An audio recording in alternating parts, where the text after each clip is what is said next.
지금 상태에서 저와 성도님들의 차이가 뭔지 아시나요? 제가 높은 곳에 있고 성도님들은 낮은 곳에 계신다는 높은 곳에 좋은 게 뭐냐면요, 나중에 기회가 되셔서 여기 한번 이렇게 와보시면 모든 분들이 다 보입니다. 그리고 어떻게 행동하시는지 모르실 것 같지만 제가 다 알아요. 그게 이 높은 곳의 차이입니다. 나중에 한번 이렇게 오셔서 보시고 진짜였었구나라는 걸 좀 느끼실 때가 있을 겁니다. 제가 왜 이런 말씀을 드리냐면, 저희들이요, 내가 내 자리에서 나만 보면 나밖에 안 보여요. 근데 높은 곳에서 보면 모든 사람들이 이렇게 다 보입니다. 우리들의 마음이 내 생활에서만 이렇게 쳐다보고 있으면 삶의 내 공간만을 보게 돼요. 근데 조금 더 높고 넓게 이렇게 보시면 넓은 그 세상을 보시게 되는 거죠. 그래서 한국에서 한국만 보는 사람과 외국에 나가서 다른 나라의 모습을 보신 분들과 조금 더 크게 우주에 나가서 지구를 본 사람은 생각의 폭이 조금 더 다릅니다. 그래서 조금 더 넓게 생각할 수 있는 그런 여유가 있습니다. 오늘의 주제가 그렇게 좋은 주제는 아닙니다. 그렇죠? 마음이 콩밭에 있는 자라는 주제를 갖고 같이 교제를 나누기를 원하는데요. 사실은요, 내용은 나쁜 건 내용은 아니에요. 마음이 콩밭에 있다라는 것 무슨 뜻인지 아시나요?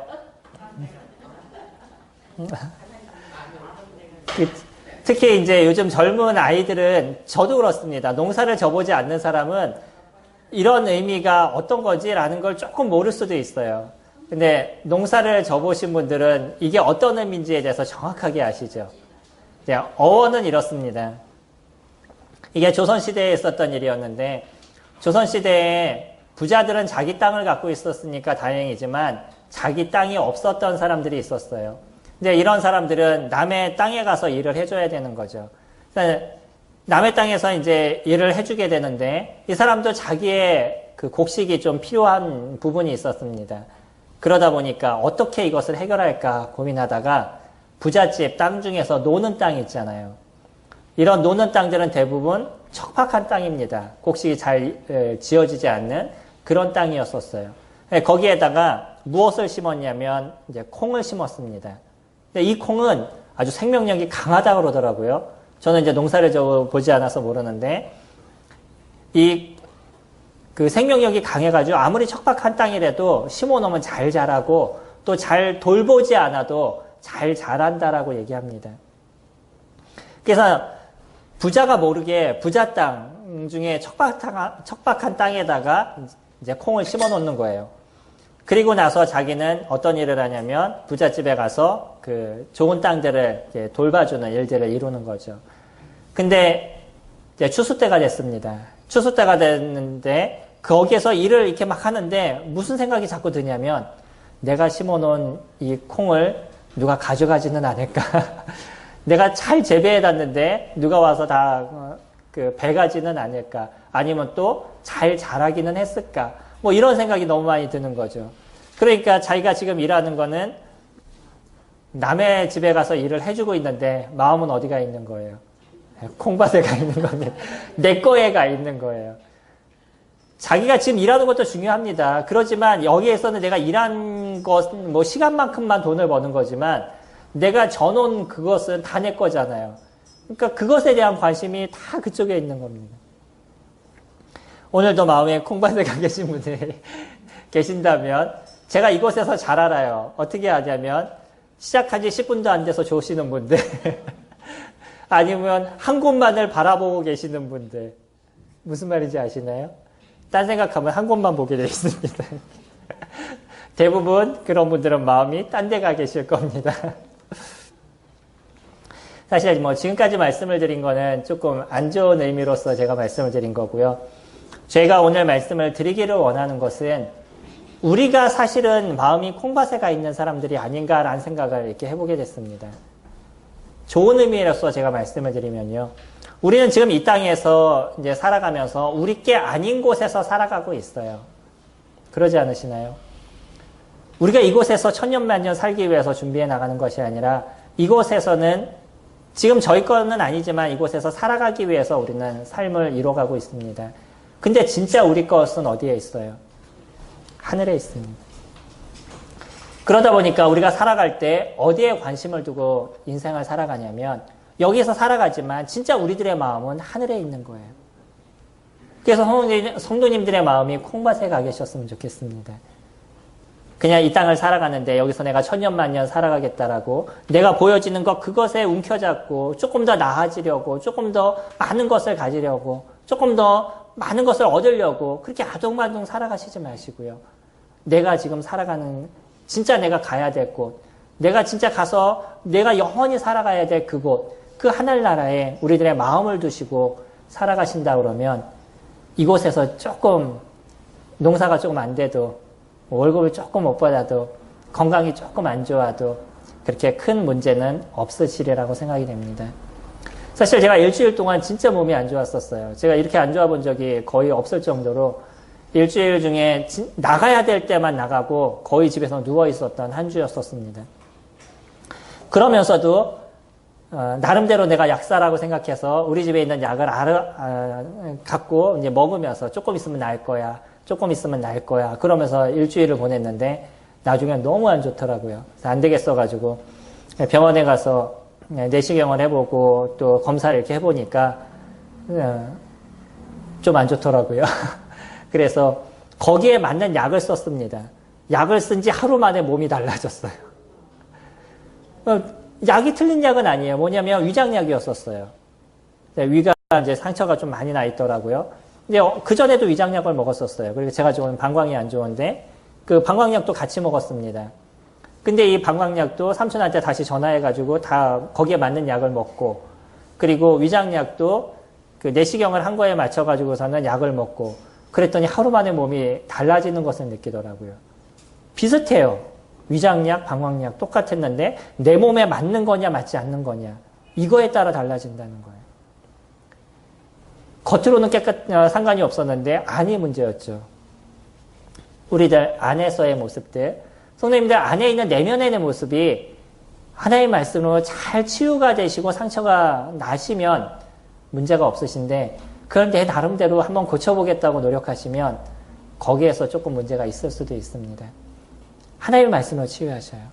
우리의 세상에 여러 가지로 우리들을 치유할 수 있는 것들이 많이 있지만 그러나 주님의 말씀만이 저희들을 치유할 수 있고 우리 내면을 새롭게 해갈 수 있습니다.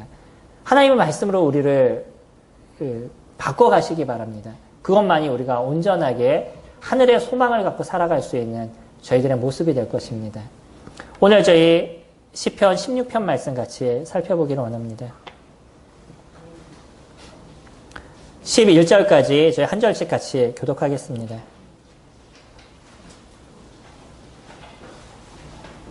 하나님이여 나를 지켜주소서. 내가 주께 피하나이다. 내가 여호와께 아뢰 주는 나의 주님이시오니 주밖에는 나의 복이 없다 하였나이다. 땅에 있는 성도들은 존귀한 자들이니 나의 모든 즐거움이 그들에게 있도다. 다른 신에게 예물을 드리는 자는 조용히 더할 것이라. 나는 그들이 드리는 피의 전제를 드리지 아니하며 내 입술로 그 이름도 부르지 아니하리로다. 여호와는 나의 산업과 나의 잔의 소득이시니 나의 분깃을 지키시나이다. 내게 줄로 재어준 구역은 아름다운 곳에 있으며 나의 기업이 실로 아름답다. 나를 훈계하신 여호와를 송축할지라. 밤마다 내 양심이 나를 교훈하도다. 내가 여호와를 항상 내 앞에 보시며 그가 나의 오른쪽에 계심으로 내가 흔들리지 아니하리로다. 이러므로 나의 마음이 기쁘고 나의 영도 즐거워하며 내 육체도 안전히 살리니 이는 주께서 내 영혼을 수월에 버리지 아니하시며 주의 거룩한 자를 멸망시키지 아니하실 것임이니이다. 주께서 생명의 길을 내게 보이시리니 주의 앞에는 충만한 기쁨이 있고 주의 오른편에는 영원한 즐거움이 있나이다. 아멘. 시편 기자가 오늘 그렇게 얘기를 하죠. 10절 말씀 저희가 보시면 이는 주께서 내 영혼을 수월에 버리지 아니하시며 주의 거룩한 자를 멸망시키지 않으실 것임이니라. 오늘의 시편 기자의 마음에는 자기의 영혼이 소멸되지 않을 것에 대해서 그는 확실한 믿음을 갖고 있었습니다. 그뿐만 아니라 그의 삶을 하나님께서 영원히 이끌어 가실 것에 대한 진정한 믿음이 있었어요. 그럼 그의 믿음이 그의 인생의 모든 것을 바꿔가고 있는 것을 저희들이 보게 됩니다. 저희들이 아는 것처럼 이건 시편이에요. 그리고 또 누가 지었다고 저희들이 믿고 있냐면 다윗이 지었다고 저희들이 믿고 있습니다. 그는 왕이었었어요. 뿐만 아니라 좋은 시인이었습니다. 시를 적으셨나요? 혹시 시를 써보신 분 계셔요? 제가 나름대로 옛날에 고등학교 2학년 때 한번 시를 써본다고 써봤는데 한 10년 지나서 보니까 찢어버리고 싶더라고요. 어떻게 이런 걸 줬을까? 뭐 이런. 근데 재밌는 게 뭐냐면요. 시라는 게 어떤 분이 그렇게 얘기하시더라고요.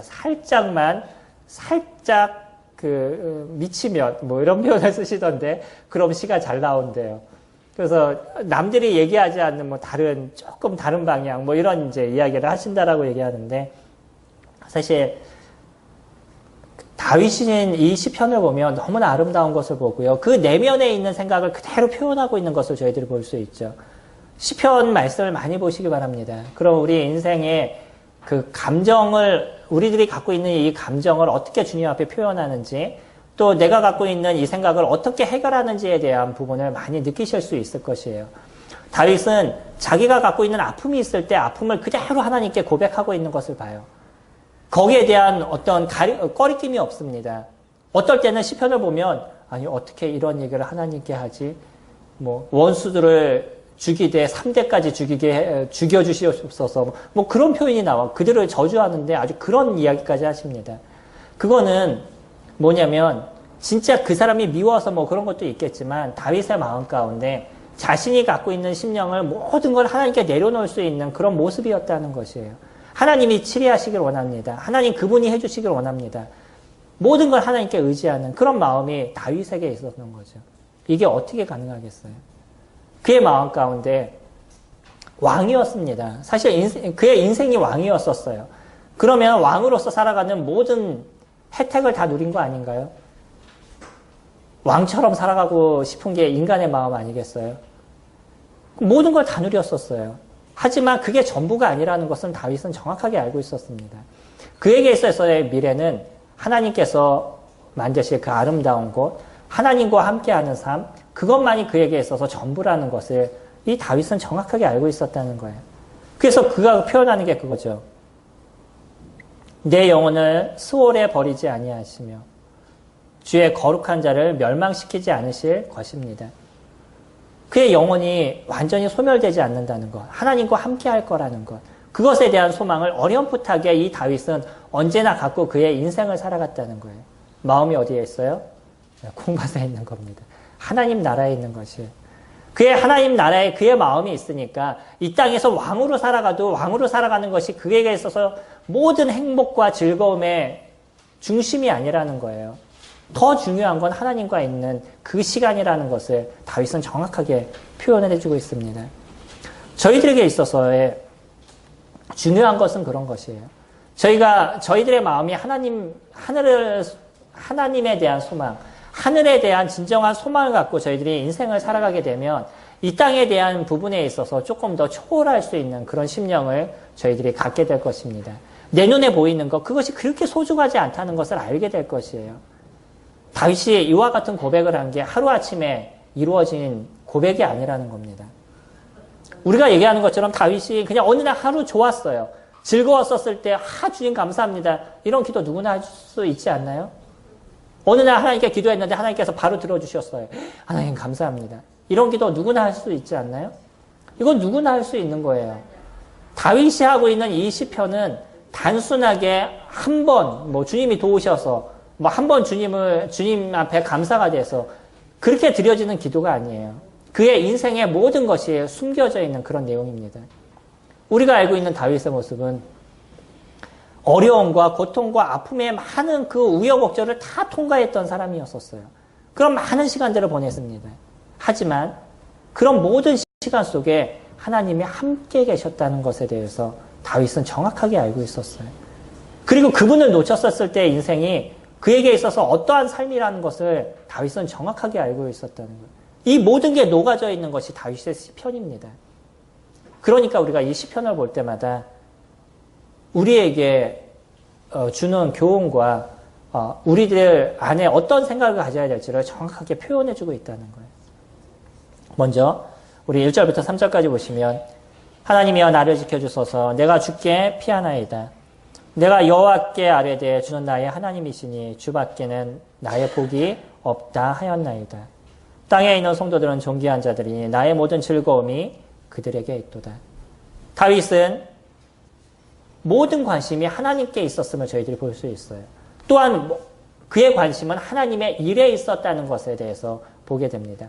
자기네 나라의 확장을 위해서 다윗이 살아간 것처럼 보이지만 그러나 그 모든 것에 하나님의 의를 위해서 그가 살아갔었어요. 하나님의 일을 위해서 그가 살아갔었습니다.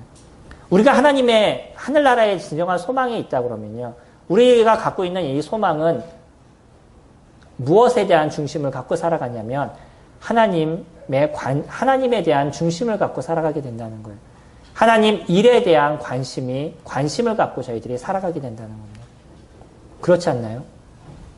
우리들의 생각이 하늘에 있어요. 그러면 우리가 이 땅에서도 어디 중심적인 삶을 살겠어요? 하나님 중심적인 삶을 살 수밖에 없지 않나요? 또 우리가 어느 일에 관심이 있겠어요? 내가 무엇을 많이 할까? 내가 어떻게 유명해질까? 내가 어떻게 많은 돈을 벌까? 내가 어떻게 내 좋은 것을 이룰까? 라는 것보다는요. 하나님의 나라가 어떻게 아름답게 이루어질까? 하나님의 일이 하나님 그분의 이름이 얼마나 크게 이루어질까? 거기에 대한 관심이 더 있지 않겠어요? 하늘 소망을 갖고 있는 사람들의 차이가 거기에 있는 겁니다. 생각이 하나님 중심으로 만들어져 나가는 거예요. 그러니까 나에게 조금 어려움이 있어요. 그럼 누구에게 의지해요? 하나님을 의지하게 되는 거죠. 내가 조금 무엇인가 해결하는 게 힘이 들어요. 누구를 의지해요? 하나님을 의지하게 되는 거예요. 내가 힘든 일이 있어요. 누구에게 피해요? 하나님께 피하는 거죠. 그가 그대로 얘기하고 있습니다. 왕이에요. 체면이 있지. 그렇지 않나요? 그 채통이 있잖아요. 누구를 의지해요? 왕에. 자기가 결정하고 자기가 얘기하는 거죠. 근데 다윗은 하나님이여 나를 지켜주소서 내가 주께 피하나이다. 그의 삶을 온전히 하나님께 의지하고 있는 그런 다윗을 보게 되죠. 그리고 그가 관심이 어디에 있었냐면 그의 백성에게 그의 관심이 놓여져 있었어요. 그 중에서도 누구요? 거룩한 자. 성도들에게 관심이 있다라고 이야기를 합니다. 우리가 그리스도인으로서 살아가는 데 있어서 저희가 하늘 소망을 갖고 살아가면요. 이 그리스도인들이 갖고 있는 관심이 성도들에게 있습니다. 저에게도 관심이 성도님들에게 있어요. 성도님들에게 관심이 어디에 있으세요? 저에게 있지 않나요? 또 근처에 있는 여러 다른 성도들에게 있지 않나요? 만약에 성도님들의 삶이요. 여기 있는 성도님들보다 내 친구에게 더 관심이 있거나 여기 계신 성도님들보다 내 회사 사람들에게 더 관심이 있다고 그러면 지금은 조금 바꾸셔야 될 때예요. 그러면 내 소망이 하늘에 있지 않는 것입니다. 그리고 내 생각이 다 내 가족에게만 있다. 그렇게 얘기하신다 그러면 내 소망이 하늘에 있는 것이 아니에요. 내가 이 땅을 보고 있는 겁니다. 그거는 바꾸셔야 되는 거예요. 물론 사람의 마음은 그렇습니다. 언제나 내 가족 중심인 것이 없지 않아 있죠. 이번에 우리 아이가 조금 다른 사람에게 안 좋은 불이익을 많이 당했어요. 그 얘기를 모르고 있다가 이번에 얘기를 들었는데 얘기를 듣는 순간에 집안의 모든 사람이 붕괴를 했습니다. 아빠라고 나도 딱 앉아서 그 얘기를 듣는 순간에 화가 막 올라오는 제 자신을 느끼죠. 그러면서 가만히 앉아서 생각을 좀 해봤었어요. 다른 사람의 얘기는 제가 이성적으로 얘기해줘요. 그래도 참으셔야죠. 그리스도인인데. 우리 아이 얘기니까 이게 이성이 아니라 감정이 돼버리더라고요. 그러면서 이 감정이 더 먼저 나오는 거예요. 내가 이런 상황에서 어떻게 표현을 해줘야 될까? 그에게 무엇을 얘기해줘야 될까? 잠시 조용히 스스로를 생각해보는 시간을 갖게 됐습니다.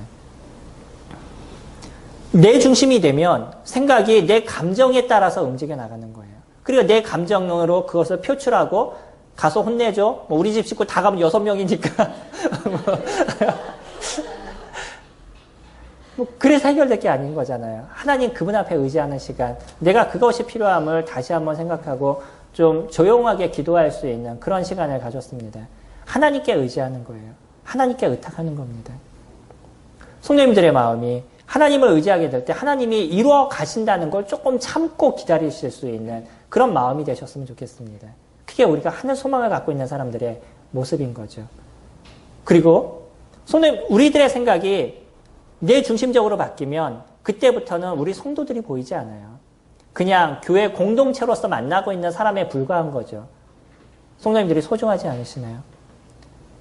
비록 우리 많은 성도님들이 모이지 않지만 모이는 성도님 하나 한 분이 다 소중하지 않으시나요? 제가 성도님 한 분 한 분이 다 소중해요. 어떤 분은 잘하시는 분들도 계시고 못하시는 분들 계시고 성격이 좋으신 분들 계시고 나쁘신 분도 계시고 여러분들이 우리 섞여져 있잖아요. 그래서 나에게 잘하는 사람만 내가 좋아한다고 하면 그건 세상 사람하고 무슨 차이가 있겠어요? 아무런 차이가 없는 거죠. 나에게 조금 잘못해도 우리에게 조금 실수를 해도 이런 모든 것이 우리에게 소중할 수 있는 것, 나의 관심이 거기에 있는 것, 이게 하늘 소망을 갖고 있는 사람들의 모습일 것입니다. 우리가 그것을 위해서 가고 있는 것이에요. 다윗이 그렇게 표현하잖아요. 땅에 있는 성도들은 존귀한 자들이니 나의 모든 즐거움이 그들에게 있다. 다윗의 즐거움은 사실은 자기가 왕으로서 즐거움이 있지 않나요? 남들이 나를 위해주고 내 말 한마디만 다 움직이고 이런 게 즐거운 거 아닌 거예요? 성도님들 한번 생각해 보셔요. 성도님들 말씀 말 한마디에 많은 사람들이 다 움직여요. 얼마나 즐거워요. 가만히 앉아서 얘기하면 모든 걸 다 갖다 줘요. 군에 가기 싫으시죠? 여기 우리 아들도 이제 군에 가야 되는데 군 얘기만 하면 이제 얼굴이 이렇게 찌그러지는, 또 군에 가 있는 형제도 만나봤는데 어떻게 하면 나올 수 있을까 고민하는.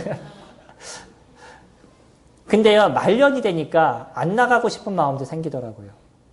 왜 그런지 아셔요? 지금의 군대와 옛날의 군대는 조금 다릅니다.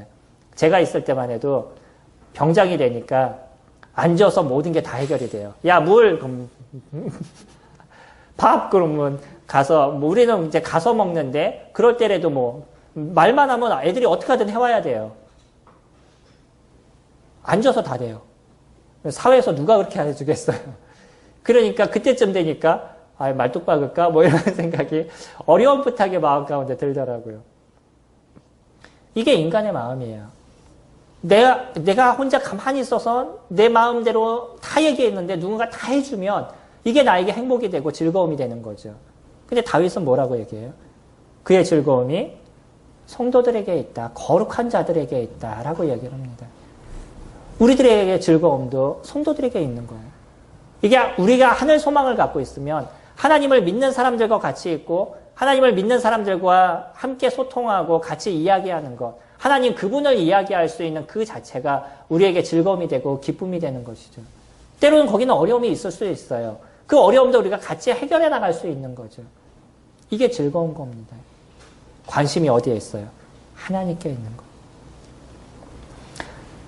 두 번째, 저희 5절 말씀 보시면 4절 말씀 잠깐 조금만 더 부여해서 말씀을 드리면요. 이 반대적인 것을 지금 다윗은 얘기합니다. 다른 신에게 예물을 드리는 자는 괴로움이 더할 것이라. 나는 그들이 드리는 피의 전제를 드리지 아니하며 내 입술로 그 이름도 부르지 아니하리로다. 다윗이 얘기하는 것은 그런 것입니다. 다른 신에게 나는 입술을 열어서 그 다른 신의 이름도 부르지 않겠다라고 얘기해요. 바알이라든지 아세라라든지 아스다솥이라든지 이러한 밀곰이라든지 이런 모든 그 다른 신들, 사람이 만들어 놓은 이 신은 내 입이 더러워지기 때문에 그의 입조차도, 이름조차도 나는 부르지 않겠습니다. 나는 오직 누구만 섬길 것이냐면 하나님만을 섬길 것입니다. 다른 신에게 예물을 드리는 자가 있다 그러면 그는 괴로움을 당하는 것이 마땅합니다. 다윗이 그렇게 표현해요. 지금의 이 세상을 살아가는 데 있어서 다른 신이 무엇이에요?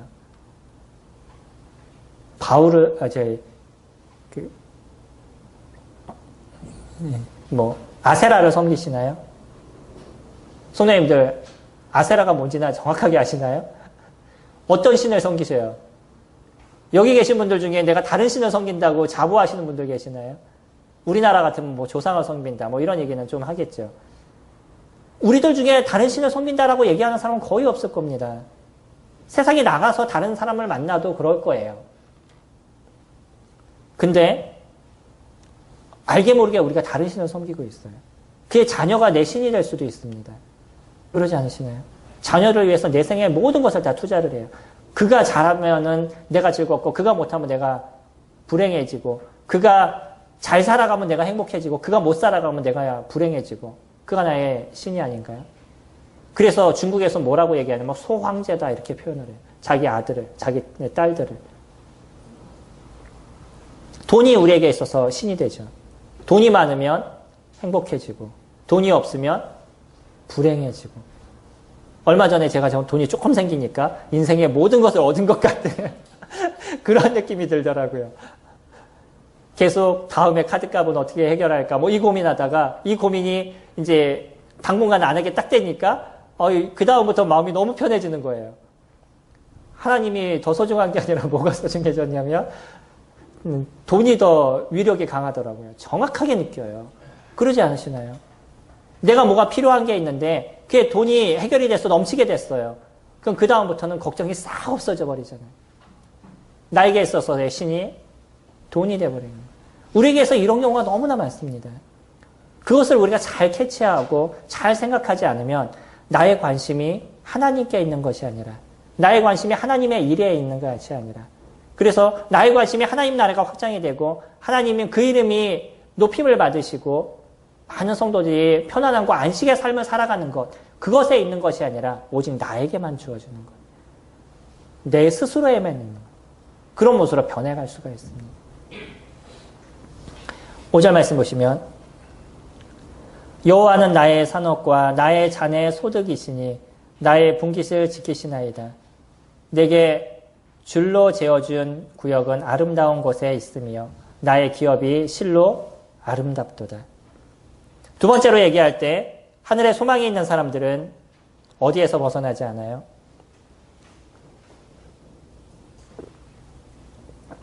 하나님의 영역에서 벗어나지 않는다라고 얘기합니다. 6절에서 정확하게 표현하죠. 내게 줄로 재어준 구역은 아름다운 곳에 있으며 나의 기업이 실로 아름답도다. 하나님께서 선을 거줬대요. 줄로 거준 구역이 있어요. 그러니까 거기 있는 게 너무나 아름답고 그곳에 있는 게 너무나 편안하고 안식이 된다. 다윗은 그렇게 표현합니다. 5절에 얘기하는 것처럼 여호와는 나의 산업과 나의 잔의 소득이시니 나의 분깃을 지키시나이다. 다윗에게 주어질 것을 하나님께서 다 지켜주신다는 거예요. 그러니까 하나님이 어떤 분이냐면 그의 산업이 되시고 그의 잔이 된다. 그렇게 표현하죠. 그의 경제적인 것, 돈, 물질, 뭐 이런 모든 것이 다 누구에게 있냐면 하나님의 공급하심에 있다라고 표현하고요. 그에게 있어서 먹고 마시는 모든 것들, 그것이 하나님께서 다 이루어 주신다. 그래서 그의 모든 기업이 다 누구에게 있냐면 하나님께 있다. 다윗은 자기의 경험을 얘기하고 있는 겁니다. 그냥 얘기하는 것이 아니에요. 누가 어느 시인들이 시를 얘기하듯이 자기도 알지 못하는 얘기를 쫙 장황하게 얘기하는 그런 시가 아니고요. 다윗은 자기가 실질적으로 경험하고 그의 삶 가운데 함께 하셨던 그 하나님에 대해서 구구절절히 이야기를 하고 있어요. 그 하나님이 정해놓으신 그 선에 있을 때가 그것이 그에게 있어서 가장 행복하고 안정적인 그런 삶을 그는 살았다라고 고백을 해요. 저도 알고 모르게 살아왔던 또 주님을 섬겼던 많은 인생 속에 고민하고 슬퍼하고 때로는 이 길이 맞나라는 생각을 가졌던 많은 신앙의 여정들이 있어 왔었죠. 아직도 더 많은 하나님을 알아야 되고 더 많이 하나님을 섬겨가는 그런 길들을 제가 걸어가겠지만 지금까지 제가 고백할 수 있는 것은 하나님이 정해준 그 테두리 안에서 살아갈 때가 가장 행복함을 고백을 드립니다. 정확해요. 그곳에서 벗어나는 것과 하나님 안에 있는 것의 그 차이가 얼마나 큰지를 제가 요즘 아주 소소하게 조금씩 더 알아가는 그런 시간들을 가져가고 있습니다. 하나님의 그 구역을 우리가 어떻게 정하겠어요? 하나님이 자고 일어났는데 구역을 정해주세요. 경기도까지만 가고 그 이상은 가지 말아라. 뭐 그렇게 얘기하시지 않잖아요. 하나님이 정해주신 구역이 뭐예요? 주의 말씀입니다. 하나님의 말씀이 저희들의 구역을 정해주는 거예요. 저희가 해야 될 일을 정해주고 저희가 하지 말아야 될 그 일들을 저희들에게 정해주죠. 저희가 가야 될 때를 정해주고 가지 말아야 될 곳을 하나님께서 정해주십니다. 저희가 만나야 될 사람을 정해주시고 만나지 말아야 될 사람을 정해주시는 거죠. 하나님 말씀 안에 있는 거예요. 저희가 그것을 지켜가고 그 구역 안에서 저희가 살아가게 됐었을 때 하나님이 얼마나 세세하게 우리 가운데 인도하시고 이끄시는지 그 아름다움을 다윗은 보았다라고 얘기합니다. 그게 우리들의 삶인 것이죠. 오늘 아침에도 성경 공부를 위해서 형제자매들이 같이 나오셔서 같이 교제하는 시간들을 가졌어요. 또 오후 시간이 되면 이번 주는 저희들이 찬양을 이루지만 그러나 자매는 자매님들 모여서 같이 성경을 나누시고 청년들은 청년대로 같이 나누시고 이런 시간들을 갖습니다. 왜 가져요? 교회니까 성경 공부를 해야 돼서요. 그런 게 아니시잖아요. 저희가 이 시간을 통해서 우리 삶의 구역을 자꾸 만들어가는 거예요. 내가 어디를 가야 되는지, 어디를 가지 말아야 되는지, 내가 어떤 일을 해야 되는지, 어떤 일을 하지 말아야 되는 건지, 내가 무엇을 먹어야 되는지, 먹지 말아야 되는지, 뭐 먹는 거는 상관이 없겠지만, 어떻게 내가 살아야 될지, 이 모든 구역을 내가 정해가는 거예요. 이게 주님의 말씀의 테두리를 저희가 알아가는 거죠. 그래서 성경 말씀은 소중한 것입니다. 그래서 성경 공부는 소중한 것이에요. 지식을 얻기 위한 것, 남을 가르치기 위한 것이 아니라 내 삶의 바른 길을 만들어가는 것이에요. 내가 해야 될 그 공간을 만들어 놓는 거예요. 그 공간이 정확하게 내 안에서 성립이 딱 되게 되면 그 다음부터는 흔들리지 않는 인생을 살아가실 수 있습니다. 제가 성경을 바로 알게 되니까요. 창세기부터 계시록까지 무엇을 얘기하시는지를 보고 거기에 중심 내용이 무엇인지를 보게 되고 계속적으로 말씀하시는 게 뭔지에 대해서 알게 되니까 그 흔들리지 않는 힘을 갖게 하시더라고요.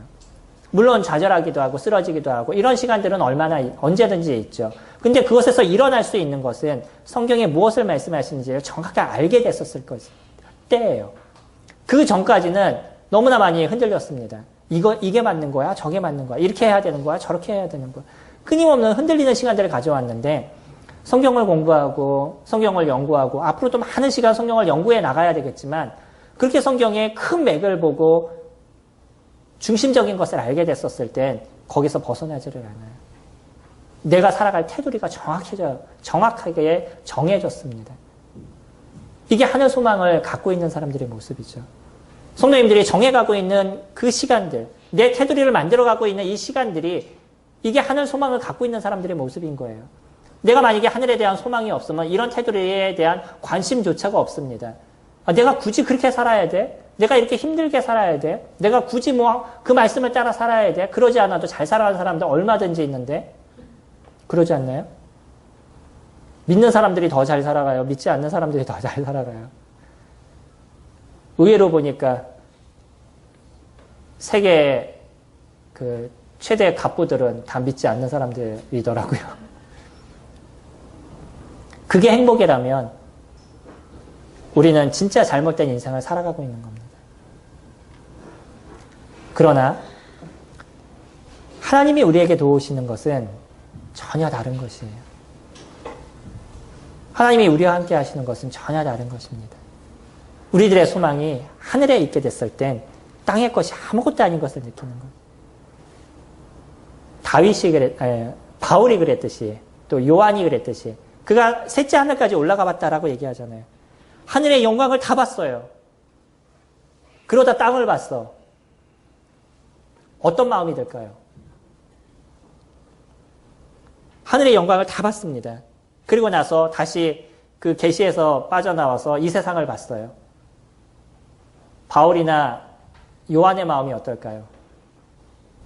빨리 저기 갔으면 이런 생각이 있지 않을까요?